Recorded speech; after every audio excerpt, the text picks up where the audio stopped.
बारिश में तीन बहू के चटपटे छोले चावल। अरे वाह पार्वती, बाहर कितना सुहाना मौसम हो गया है। ऐसे बारिश में अगर एक कप गर्मा गर्म अदरक वाली चाय मिल जाए तो कसम से दिन बन जाए। हाँ जी रुकिए, मैं बहुओं को बुलाती हूँ चाय नाश्ते के लिए। पार्वती बालकनी से ही आवाज लगाती है। अरे बहुओं कहाँ रह गई सब, जरा बारिश में हमारे लिए चाय और कुछ नाश्ता तो ले आओ। रसोई से छोटी बहू नेहा हाथों में चाय की ट्रे लिए हुए बालकनी में आती है। माँ जी पापा जी, आप दोनों की गर्मा गर्म अदरक वाली चाय और इलायची वाली चाय भी तैयार है। अरे वाह नेहा बेटा, तू तो हमेशा मन की बात समझ जाती है। चाय तो ठीक है नेहा, पर तेरी बाकी जेठानियाँ कहाँ हैं? अपने कमरे में बैठी होगी महारानियाँ। नहीं नहीं माँ जी, सुमन दीदी अपने कमरे की सफाई कर रही थी और रीना दीदी महीने का हिसाब जोड़ रही थी। तभी सुमन बालकनी में आती है। माँ जी, आप तो बस बात बात पर ताने मारने का मौका ढूंढती हो। हम अपनी काम निपटा रहे हैं, अब हर वक्त तो रसोई में खड़े नहीं रह सकते ना। अरे वाह सुमन, तू तो सीधा भाषण देने आ गई। जब से तेरे पति की अच्छी नौकरी लगी है, तेरे तो पर ही निकल आए हैं। इसमें गलत क्या है माँ जी? जब मेरे पति ज्यादा कमाते हैं तो मुझे इस घर का सारा धूल धुआं चाटने की जरूरत नहीं है। सोच रही हूँ बाई रख लूं। पीछे से रीना हाथ में डायरी और पेन लिए बड़बड़ाते हुए आती है। हे राम, घर में राशन और बिजली का बिल आसमान छू रहा है, अब बाई रखने की हैसियत नहीं है हमारी। लो आ गई हमारी कंजूस मक्खी चूस महारानी रीना। तू हर बात पे पैसे का रोना रोने क्यों बैठ जाती है? दिल बड़ा करने से घर के खर्चे नहीं चलते सुमन दीदी, और वैसे भी आपकी तरह हवा में पैसे उड़ाने की आदत नहीं है मेरी। अरे तुम दोनों जब देखो तब लड़ना शुरू कर देती हो। जब तक हम दोनों जिंदा हैं, इस परिवार को एक साथ बांध कर रखना चाहते हैं, पर तुम बहुओं के तेवर देखकर तो मुझे डर लगता है। सही कह रहे हैं आप, पता नहीं इस घर को किसकी नजर लगाई है। माँ जी पापा जी, आप परेशान मत होइए और बताइए आज रात के खाने में क्या खाने का मन है आप दोनों का? अरे हाँ, ऐसी बारिश में तो कुछ चटपटा और मसालेदार खाने का मजा ही अलग है। नेहा बेटा, तू आज रात को चटपटे छोले और चावल बना ले। हाँ, नेहा के हाथ के छोले चावल तो सच में लाजवाब होते हैं। माँ जी, छोले चावल तो मैं भी बना सकती हूँ, इसमें कौन सा तीर माना है? आप तो बस हर वक्त छोटी बहू के ही गुण गाती रहती है। रहने दे रीना, तेरे हाथ के छोले चावल में तो मसालों की जगह सिर्फ पानी और कंजूसी तैरती है। आज रात तो छोले चावल नेहा ही बनाएगी। बनाने दीजिए माँ इसे, वैसे भी छोटी के पास इसके अलावा काम ही क्या है? संजय भैया की कमाई तो इतनी है नहीं कि ये नखरे दिखाए, इसे तो रसोई में ही खटना पड़ेगा। दीदी, मैं खुशी खुशी आप सबके लिए छोले चावल बना दूंगी। ठीक है बेटा, तू तैयारी कर, और तुम दोनों भी जरा रसोई में जाकर नेहा की मदद करवा दो। मुझे माफ भी कीजिए, मेरे हाथों की नेल पॉलिश खराब हो जाएगी। जिसे शौक है छोले बनाने का वही बनाए। हाँ हाँ, बनाने दो इसे छोले चावल।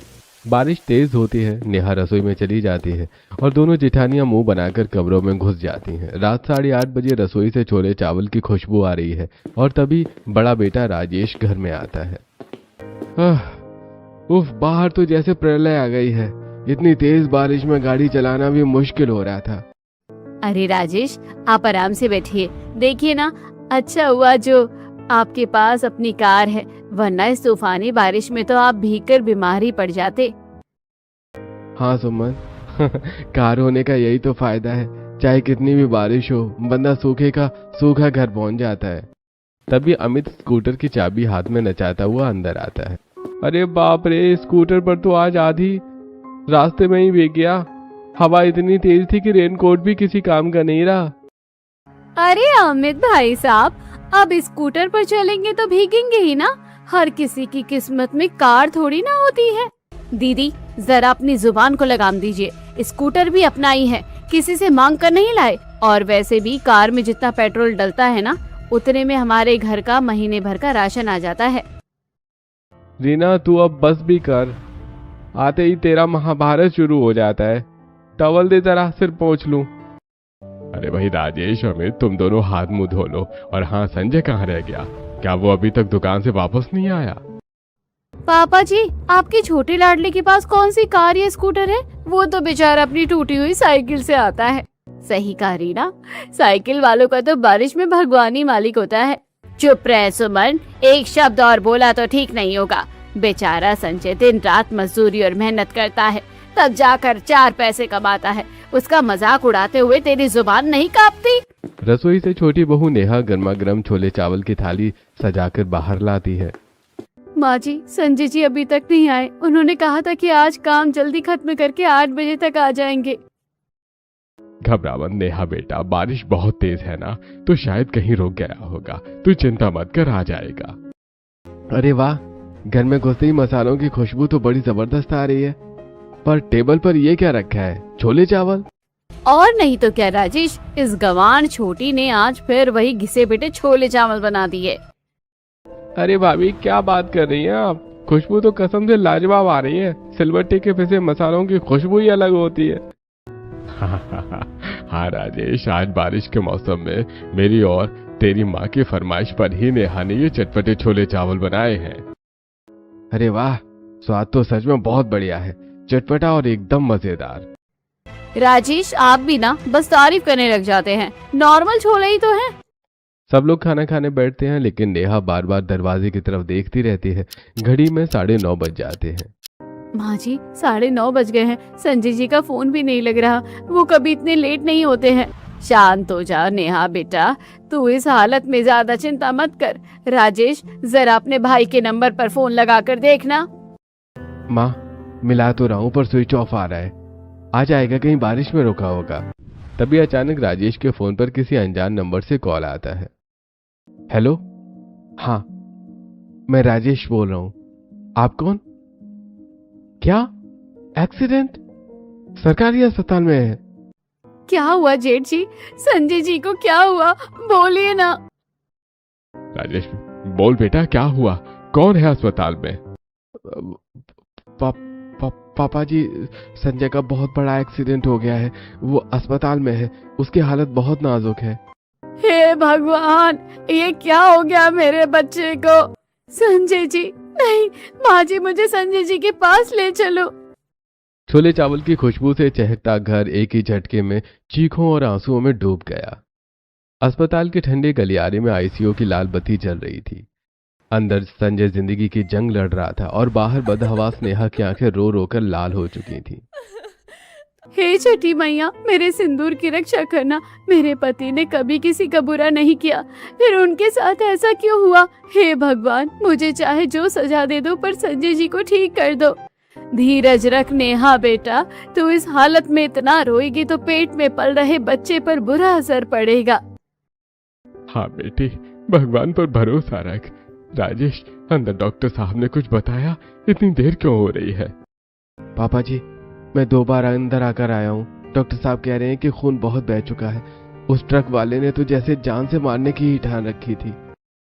उफ, ये सरकारी अस्पताल वाले भी ना हर काम में इतनी ढील देते हैं, और ऊपर से ये बारिश, रास्ते में दवाइयां लाने में ही आधा घंटा लग गया। तभी आईसीयू का दरवाजा खुलता है और डॉक्टर बाहर निकलते हैं। डॉक्टर साहब, मेरे पति कैसे हैं? वो ठीक तो है ना? बोलिए ना कुछ। देखिए, आप लोग शांत हो जाइए। मरीज की जान तो हमने बचा ली है, लेकिन क्या डॉक्टर साहब, खुल के बोलिए, मेरे बेटे को क्या हुआ है? अंकल जी, भारी ट्रक का पहिया उनके दोनों पैरों से गुजर गया है। रीढ़ की हड्डी और पैरों की नसें बुरी तरह से कुचल चुकी हैं। हमने बहुत कोशिश की, लेकिन अब संजय जी कभी अपने पैरों पर खड़े नहीं हो पाएंगे। नहीं, ऐसा मत कहिए डॉक्टर साहब। मेरे संजय जी अपाहिज नहीं हो सकते। अभी तो हमारी गृहस्थी शुरू ही हुई थी। हे भगवान। डॉक्टर साहब, मैं आपके पैर पड़ता हूँ। मेरे पास जो कुछ है सब ले लीजिए, पर मेरे बेटे को ठीक कर दीजिए। क्या वो कभी नहीं चल पाएगा? बाबा जी, खुद को संभालिए। अब सिर्फ दवाइयां ही उनका सहारा है। उनका लंबा इलाज चलेगा, रोज महंगी दवाइयां और फिजियोथेरेपी लगेगी। अगर समय पर दवाइयां नहीं मिली तो इन्फेक्शन फैलने का खतरा है। आप लोग उन्हें घर ले जा सकते हैं। डॉक्टर वहां से चले जाते हैं। राजेश और अमित एक दूसरे का मुंह देखने लगते हैं। अपाहिज, जिंदगी भर का इलाज और महंगी दवाइयां, अब इसका खर्चा कौन उठाएगा? बाप रे, रोज की महंगी दवाइयां। मेरी दुकान तो वैसे ही मंदी चल रही है। अगर इसका खर्चा हमारे सिर पड़ा तो हम तो रास्ते पर आ जाएंगे। अरे तुम दोनों खड़े खड़े क्या सोच रहे हो? जाओ, दवाइयों का पर्चा लाओ, जाकर दवाइयां खरीदो। हाँ हाँ पापा जी, जाता हूँ, पर आज रात के लिए तो जो पैसे थे वो जमा कर दिए हैं। आगे का खर्चा कैसे होगा ये भी तो सोचना पड़ेगा ना। राजेश भाई बिस्तर के अस्पताल पर पड़ा है और तुझे अभी से पैसों की चिंता सता रही है। इंसानियत मर गई है क्या तेरी? माँ जी, आप बड़े भैया से मत झगड़िए। मैं अपने संजय जी की सेवा खुद करूंगी, चाहे जो हो जाए मैं उन्हें हारने नहीं दूंगी। संजय को अस्पताल से बेबस हालत में घर लाया गया, पर दवाइयों के लंबे बिल देखते ही जेठानियों का गुस्सा फूट पड़ा। नेहा, मुझे माफ कर दे, मैं तेरे लिए खुशियों की जगह लाचारी और बीमारी का बोझ बन गया। ऐसा मत बोलिए संजय जी, आप मेरी हिम्मत है। जब तक मैं हूँ आपको कुछ नहीं होने दूंगी। माँ जी, ये क्या तमाशा बना रखा है? हर 2 दिन में 5-5 हजार की दवाइयाँ आ रही है। हम मुफ्त का धर्म कांटा खोल कर नहीं बैठे हैं। सही कह रही हो दीदी, अमित जी की दुकान वैसे ही मंदी है। हम किसी अपाहिज का खर्चा उठाने के लिए पाई नहीं जोड़ रहे। शर्म करो तुम दोनों। छोटा भाई जिंदगी और मौत से लड़कर लौटा है और तुम्हें पैसों की पड़ी है। सीधी बात है माँ जी, या तो घर का बंटवारा करो और अपना अपना संभालो, वरना हम ये घर छोड़कर जा रहे हैं। उसी रात बेटों की चुप्पी और बहुओं की जिद के आगे घर में बंटवारा हुआ। राजेश, अमित, तुम दोनों अपनी बीवियों के आगे चुप खड़े हो। क्या इसीलिए तुम्हें पाल पोस कर बड़ा किया था? पापा जी, हमारे भी अपने खर्चे हैं। हम अकेले पूरे इलाज का ठेका नहीं ले सकते। मेरी वजह से कलेश मत कीजिए। मुझे बंटवारा मंजूर है। मैं और नेहा स्टोर रूम में रह लेंगे। हम भी अपने छोटे बेटे और नेहा के साथ उसी स्टोर रूम में रहेंगे, पर तुम दोनों मक्कारों के हाथ का एक निवाला नहीं खाएंगे। हाँ हाँ, देख लेंगे कितनी बड़ी अन्नपूर्णा बनती है आपकी छोटी बहू। कल जब पेट में चूहे कूदेंगे ना, तब अक्ल ठिकाने आएगी। अगली सुबह 8 बजे। नेहा, सिर में बहुत तेज दर्द हो रहा है। दवाइयों का वक्त हो गया है, कुछ खाने को है क्या? हाँ संजय जी, मैं अभी आपके लिए कुछ लाती हूँ। नेहा बेटा, कमरे के कोने में पुराना कबाड़ पड़ा है, मैं बेच आती हूँ। 2 वक्त की सूखी रोटी और दवाई का पैसा हो जाएगा। नहीं माँ जी, इस उम्र और बारिश में आप कहीं नहीं जाएंगी। आप संजय जी को संभालिए, कबाड़ बेचने मैं जाऊंगी। सिर पर पन्नी ओढ़े कीचड़ में भारी कट्टा उठाई नेहा कदम बढ़ा रही थी।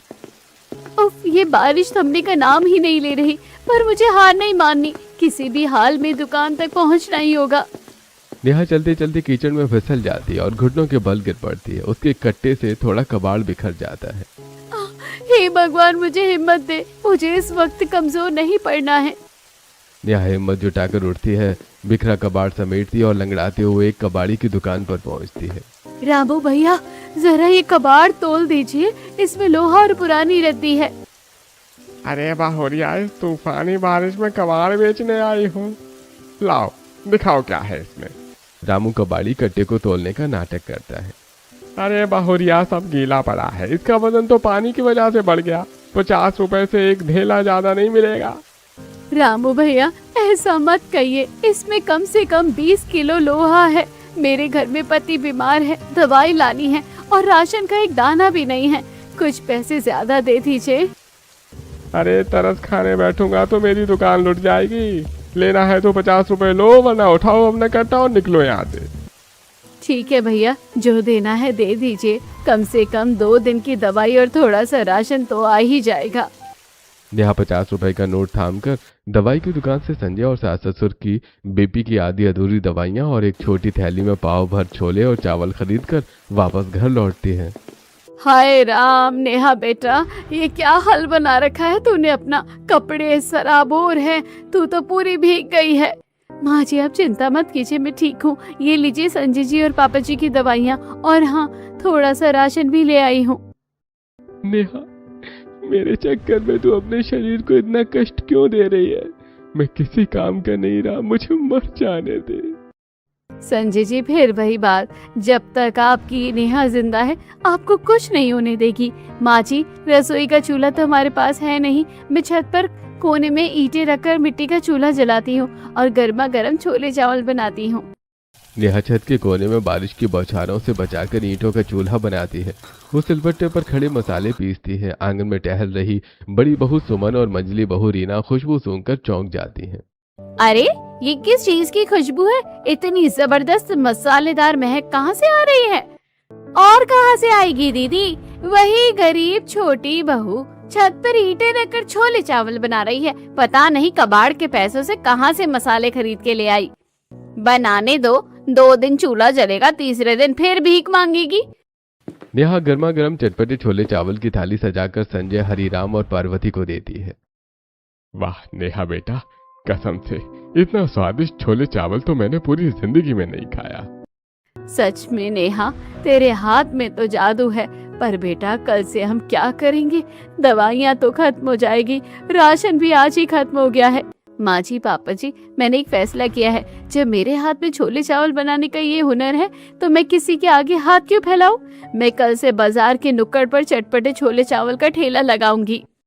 क्या नेहा, तू सड़कों पर ठेला लगाएगी? लोग क्या कहेंगे कि एक अपाहिज पति अपनी गर्भवती पत्नी से ठेला लगवा रहा है। संजय जी, मेहनत की कमाई में कोई शर्म नहीं होती। शर्म तो चोरी और भीख मांगने में होती है। जब तक मेरे शरीर में हिम्मत है, मैं अपने परिवार को भूखा नहीं मरने दूंगी। माँ जी, आप मेरा साथ दोगी ना? पूरा साथ दूंगी बेटा। तू हमारी बहू नहीं, इस घर की लक्ष्मी और अन्नपूर्णा है। हम सब तेरे साथ खड़े हैं।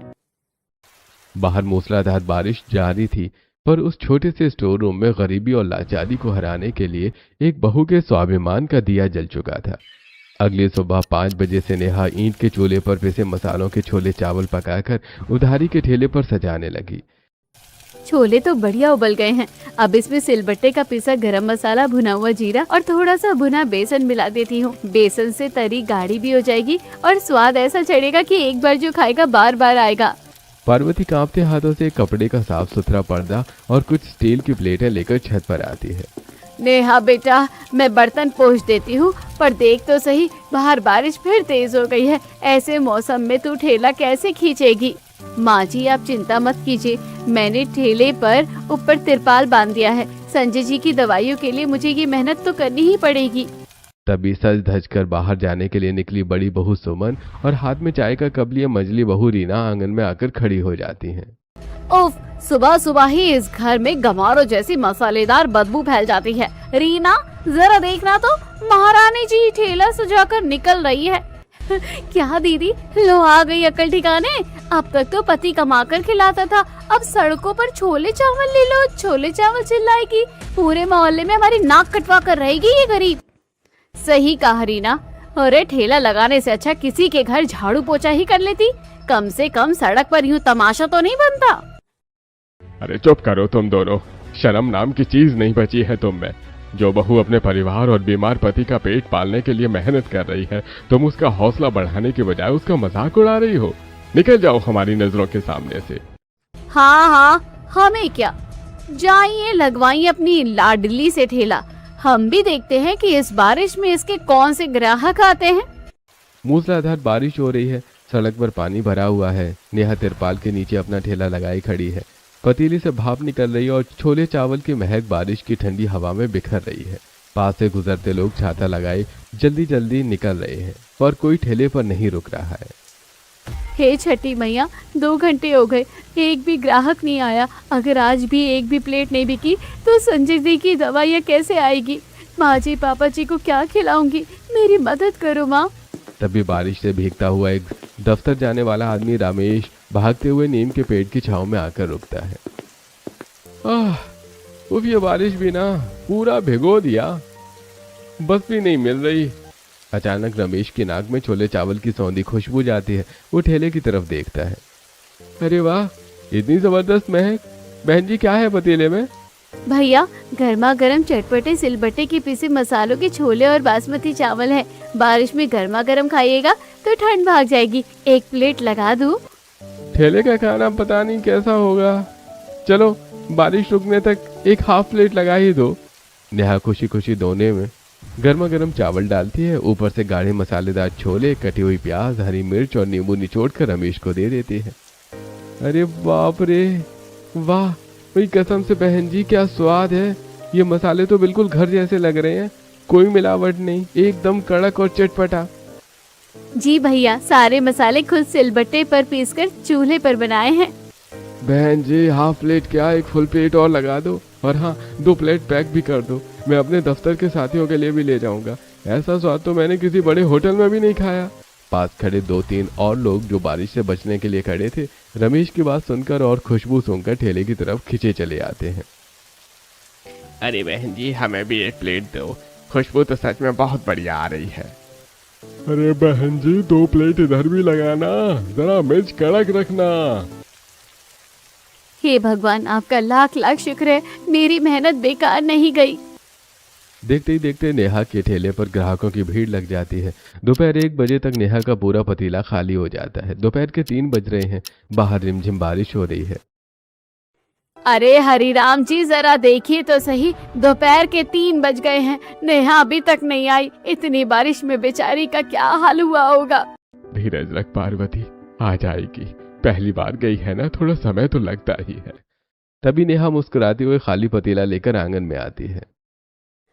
माँ जी, पापा जी, मैं आ गई। अरे नेहा बेटा, पतीला तो पूरा खाली है, क्या सारे छोले चावल बिक गए? हाँ माँ जी, एक एक दाना बिक गया। लोगों को सिलबट्टे के पिसे मसालों के छोले इतने पसंद आए कि 1 घंटे में मेरा पूरा पतीला खाली हो गया। कई लोग तो घर के लिए पैक करवा कर भी ले गए हैं। ये लीजिए माँ जी, आज पहले ही दिन पूरे 1100 रुपए की कमाई हुई है। इसमें से लागत के पैसे काट कर हमें 500 रुपए का पूरा मुनाफा हुआ है। जीते रहो बेटा, आज तूने साबित कर दिया कि मेहनत और नियत साफ हो तो भगवान भी रास्ते खोल देता है। संजय कमरे से अपने व्हील चेयर खिसकाते हुए चौखट पर आता है। नेहा, मुझे माफ कर देना, मैंने तेरी काबिलियत पर शक किया था। आज तूने मुझे और इस पूरे परिवार को बेसहारा होने से बचा लिया। संजय जी, आप ऐसा मत कहिए, आप मेरी ताकत है। माँ जी, आप इन पैसों से तुरंत पापा जी और संजय जी की पूरे हफ्ते की दवाइयाँ मंगवा लीजिए और थोड़ा राशन भी ले आइए। तभी बड़ी बहू सुमन और मंजली बहू रीना आंगन में आती है। अरे बाप रे, इतने सारे पैसे एक ही दिन में! दीदी जरा देखिए तो सही, इस गरीब के हाथ में तो पैसों की पूरी गड्डी लगी है। हैं? 1100 रुपए देकर ऐसे उछल रहे हैं जैसे कोई खजाना मिल गया हो। दिन भर सड़क पर ठेला खींचकर बारिश में कीचड़ खाकर 500 रुपए कमाए हैं। इतने पैसों में तो मेरा एक लिपस्टिक भी नहीं आता। दीदी, लिपस्टिक आए या ना आए, पर इसके छोले चावल तो सारे बिक गए। अगर ये रोज ऐसे ही पैसे कमाने लगी तो माँ जी और पापा जी तो इसी की आरती उतारेंगे। हमारी तो कोई इज्जत ही नहीं रह जाएगी इस घर में। तो चुप रह रही ना, एक मामूली ठेले वाली हमसे क्या बराबरी करेगी? जरा देखने दे इसे 2 दिन का नाटक। तीसरे दिन जब पैर का दर्द बढ़ेगा और बारिश थमेगी तब पता चलेगा। जलन की बदबू आ रही है रीना, तुम दोनों तो सोच रही थी कि मेरी छोटी बहू रास्ते पर भीख मांगेगी, पर देख लो, उसकी मेहनत के आगे तुम्हारी ये चालाकियां और घमंड चूर चूर हो गया है। माँ जी, ज्यादा इतराने की जरूरत नहीं है, ठेला लगाना कोई बड़ी बात नहीं है। अगर हम बिजनेस करने पर आए ना तो ऐसी दुकानें खोलेंगे तो आपका ये ठेला धूल चाटता नजर आएगा। दीदी, मैं किसी से होड़ करने नहीं निकली हूँ, मुझे तो बस अपने बीमार पति का इलाज कराना है और अपने परिवार का पेट भरना है। आप खुश रहिए, मुझे मेरी मेहनत की रोटी मुबारक हो। सुमन और रीना मुंह फुलाकर अपने कमरों में चली जाती हैं। रात को बड़ा बेटा राजेश ऑफिस से थका हारा लौटता है। उफ, आज ऑफिस में बॉस ने दिमाग खराब कर दिया। सुमन, जरा 1 कप कड़क चाय बना दे। चाय बाद में पीजिएगा राजेश जी, पहले मेरी बात सुनिए। वो गंवार छोटी बहू आज सड़क पर ठेला लगा कर आई है और पूरे 1100 रुपए कमा कर लाई है। तो इसमें बुरा क्या है सुमन? संजय अपाहिज है, अगर उसकी बीवी ठेला चलाकर अपना खर्चा निकाल रही है तो हमारे सिर से तो बोझ हल्का हो रहा है ना। बोझ हल्का हो रहा है?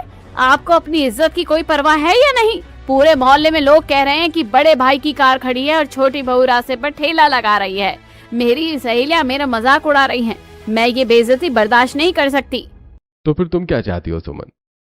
मुझे उस ठेले वाली का घमंड तोड़ना है। हम अपना खुद का एक बड़ा हाई क्लास रेस्टोरेंट खोलेंगे। जब हमारे रेस्टोरेंट में छोले चावल और मुफ्त चाय मिलेगी तो उस गरीब के ठेले पर कुत्ता भी नहीं आएगा। क्या? रेस्टोरेंट खोलने में लाखों रुपए लगते हैं। मेरी सारी जमा पूंजी डूब जाएगी अगर नहीं चला तो। कैसे नहीं चलेगा? मैं उससे मॉडर्न तरीके से शेफ वाले मसाले डालूंगी, बटर और क्रीम डालूंगी। आप बस मुझे पैसे दीजिए, वरना मैं अपने मायके चली जाऊंगी। मुझे उस छोटी का ठेला बंद करवाना ही है। एक तरफ नेहा की मेहनत और ईमानदारी से घर में खुशहाली लौट रही थी, तो दूसरी तरफ जलन और अहंकार में अंधी होकर सुमन ने अपने पति के पैसे लगाकर एक बड़ा और फैंसी रेस्तरां खोल लिया। लेकिन इस बात से मंझली बहू रीना के पेट में मरोड़ उठने लगी। हद हो गई है, बड़ी जेठानी ने रेस्टोरेंट खोल लिया और वो छोटी ठेला खींचकर दिन के 1000-1500 बना रही है। इस घर में क्या बस मैं ही बेवकूफ बैठी हूँ? तभी अमित अपनी दुकान पर जाने के लिए तैयार होकर कमरे से बाहर निकलता है। रीना, जरा मेरा रुमाल देना, आज दुकान जल्दी खोलनी है, माल आने वाला है। रुमाल बाद में लीजिएगा अमित जी, पहले मेरी बात सुनिए। आप दिन रात दुकान पर गधा मजदूरी करते हैं और आपकी भाभी जी ने वहाँ बाजार में लाखों का रेस्टोरेंट खोल लिया है। उधर वो छोटी कबाड़ बेचकर ठेला लगा रही है। क्या हम जिंदगी भर ऐसे ही घिसते रहेंगे? तो मैं क्या करूं रीना, वो राजेश भैया के पास पैसे हैं, उन्होंने रेस्टोरेंट खोल लिया। हमारे पास उतना बजट कहाँ है? तुम तो खुद ही कहती हो कि पैसों की बचत करो। बचत ही तो करनी है अमित जी। रेस्टोरेंट खोलने में लाखों लगते हैं, पर एक सस्ता ढाबा खोलने में क्या जाता है? छोटे से ठेले के ठीक सामने जो खाली टीन का शेड पड़ा है ना, उसे हम किराए पर ले लेते हैं। मैं वहीं ढाबा खोलूंगी। क्या तुम ढाबा खोलोगी? अरे तुम्हें छोले चावल बनाने भी आते हैं। उस दिन माँ तो कह रही थी कि तुम्हारे छोले में स्वाद नहीं होता। माँ जी तो बस छोटी का गुणगान करती है। छोले चावल बनाने में कौन सी बड़ी रॉकेट साइंस है? मैं तो कम लागत में काम करूंगी। महंगे खड़े मसालों की जगह हरी मिर्च, लहसुन और अदरक पीस कर डालूंगी। तेल भी कम और मसाले भी सस्ते। कंजूसी से काम चलाऊंगी तो बचत ज्यादा होगी और ग्राहक भी मेरे ढाबे पर ही आएंगे, क्योंकि मेरा रेट सबसे सस्ता होगा। बात तो तुम सही कह रही हो रीना, कम लागत में ज्यादा मुनाफा। ठीक है, मैं टीन शेड वाले से बात करता हूँ। रीना ने भी जिद करके ढाबा खोल लिया। अब एक तरफ बड़ी सुमन का एयर कंडीशन रॉयल रेस्तरां चमक रहा है, दूसरी तरफ रीना का सस्ता टिकाऊ ढाबा खुला है और इन दोनों के बीच नीम के पेड़ के नीचे छोटी बहू नेहा का वही पुराना सादा ठेला खड़ा है। आइए आइए साहब, शहर का सबसे हाइजीनिक और मॉडर्न रॉयल छोले चावल, असली एवरेस्ट के मसाले, बटर और मलाईदार ग्रेवी, साथ में गरम चाय बिल्कुल फ्री। सामने टीन शेड के ढाबे से जोर से रीना चिल्लाने लगती है। अरे रेस्टोरेंट के चक्कर में क्यों अपनी जेब खाली कर रहे हो भाई साहब? इधर आइए, देश का सबसे सस्ता और स्वादिष्ट सस्ता ढाबा, मात्र 30 रुपए में भरपेट खाओ, बजट में कम चलाओ। चौराहे पर खड़े लोग तीनों जगहों को देखते हैं। यार ये रेस्तरां तो बहुत महंगा लग रहा है। बटर क्रीम डालकर छोले का असली स्वाद ही मार देते हैं ये लोग। और ये 30 रुपए वाला ढाबा देख, सड़े गले मसालों का काम लग रहा है। बीमारियों को न्योता कौन दे? अरे भाई, असली मजा तो इस नीम के पेड़ वाले ठेले पर है। पीछे खड़े मसालों की महक देख रहे हो? बिल्कुल गांव की याद दिला दी। चलो वहीं चलते हैं। देखते ही देखते नेहा के ठेले पर ग्राहकों की भारी भीड़ टूट पड़ती है। सुमन के बड़े रेस्तरां में सिर्फ 2-4 लोग ही बैठे हैं और रीना के ढाबे पर मक्खियां भिनभिना रही हैं। ये क्या बकवास है? इतने महंगे एसी और बटर वाले छोले छोड़कर लोग उस मामूली ठेले पर लाइन लगाए खड़े हैं। इस गवार ठेले वाली में ऐसा क्या है? उफ, मैंने तो 30 रुपए प्लेट रखा था, फिर भी कोई ग्राहक इधर नहीं झांक रहा। सब उसी छोटी के ठेले पर जा रहे हैं। दोपहर के 3 बज चुके हैं। बड़ी बहू सुमन के रॉयल रेस्तरां में काउच और टेबल खाली पड़े हैं। दूसरी तरफ रीना के टीन शेड वाले ढाबे पर 2-3 ग्राहक पेट पकड़कर करहा रहे हैं। सुमन, ये क्या तमाशा है? आज रेस्तरां खोले 5वां दिन है। रोज का 1000-2000 रुपए का एसी का बिल और सब्जियों का नुकसान हो रहा है। सारा खाना सड़ रहा है। तो मैं क्या करूं राजेश जी? मैंने तो टीवी वाले शेफ की तरह क्रीम, बटर और महंगे एवरेस्ट के मसाले डाले थे, फिर भी लोग उसी एसी वाले रेस्टोरेंट में आने के बजाय उस सड़क छाप ठेले पर लाइन लगा कर खड़े हैं। क्योंकि लोगों को खाने में स्वाद और नियत चाहिए, तेरा ये झूठा दिखावा नहीं। कल से ये रेस्तरां बंद। मैं रोज का ये घाटा नहीं सह सकता। नहीं, मैं रेस्टोरेंट नहीं बंद करूंगी। अगर रेस्टोरेंट बंद हो गया तो उस गंवार छोटी के आगे मेरी क्या इज्जत रह जाएगी? अचानक रीना के ढाबे पर 2-3 आदमी गुस्से में लाल पीले होकर पहुंचते हैं। उनके हाथों में लाठियां हैं। अरे वो ढाबे वाली, बाहर निकल। क्या खिला दिया था तूने कल हमें? 30 रुपए के चक्कर में तेरे सड़े गले मसालों के छोले खाकर रात भर अस्पताल में भर्ती रहना पड़ा। पेट में भयंकर इन्फेक्शन हो गया है। अरे भैया, मैंने क्या किया? मैंने तो ताजे ही बनाए थे, बस थोड़े सस्ते मसाले इस्तेमाल किए थे। और इस सस्ते नहीं, घटिया और मिलावटी पैसों की कंजूसी में लोगों की जान से खेलेगी तू। निकाल हमारे डॉक्टर के पैसे खर्च के, वरना अभी तेरा ये ढाबा तोड़ फोड़ कर पुलिस के हवाले करते हैं। हंगामा बढ़ता देखकर आसपास के लोग इकट्ठे हो जाते हैं। अमित हाथ जोड़कर ग्राहकों से माफी मांगता है। भैया माफ कर दीजिए, गलती हो गई। ये लीजिए अपने इलाज के पैसे। आज के बाद ये ढाबा बंद रहेगा, हम कभी खाना नहीं बेचेंगे। मेहरबानी करके पुलिस केस मत कीजिए। लोग पैसे लेकर बड़बड़ाते हुए चले जाते हैं। रीना वहीं जमीन पर बैठकर रोने लगती है। देख लिया अपनी कंजूसी का नतीजा। 2 पैसे बचाने के चक्कर में ढाबा भी बंद हुआ और हजारों का फटका अलग से लग गया। तूने तो मेरी बची खुची इज्जत का भी कचरा कर दिया। दूसरी तरफ नेहा के ठेले पर रोज की तरह सारे छोले चावल खत्म हो चुके हैं। माँ जी, पापा जी, आज की बिक्री पूरी हो गई। ये लीजिए आज की कमाई का हिस्सा। इससे संजय जी की फिजियोथेरेपी की अगली किस्त जमा हो जाएगी। रख ले नेहा बेटा, ये तेरी ईमानदारी और पसीने की कमाई है। क्यों सुमन, क्यों रीना, अब क्या हुआ? एक का एसी वाला रेस्टोरेंट ठप हो गया और दूसरे के ढाबे पर ताला लग गया। बहुत घमंड था ना तुम दोनों को अपने पैसों और चालाकियों पर। तुम दोनों ने होड़ की, ईर्ष्या की और इस घर के टुकड़े कर दिए, पर नतीजा क्या निकला? लाखों का नुकसान, मोहल्ले में बेइज्जती और अपनों से दूरी। अगर तुमने यही ऊर्जा अपनी छोटी बहू का नीचा दिखाने के बजाय उसका साथ देने में लगाई होती तो आज ये दिन न देखना पड़ता। पापा जी, हमसे बहुत बड़ी भूल हो गई। हमने अपनी बीवियों के बहकावे में आकर अपने ही अपाहिज भाई का साथ छोड़ दिया था। हाँ पापा जी, आज समझ आया कि घमंड और चालाकी से घर नहीं चलता। मेरी दुकान की बचत भी डूब गई। माँ जी, पापा जी, मुझे माफ कर दीजिए।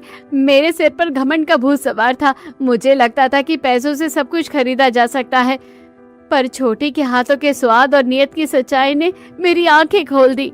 मुझे भी माफ कर दे छोटी। मैंने तेरी गरीबी का मजाक उड़ाया, पर तूने कभी पलटकर हमें बद्दुआ नहीं दी। सच में तू ही इस घर की अन्नपूर्णा है। अरे रीना दीदी, ऐसा मत कहिए। आप मेरी बड़ी बहन जैसी है।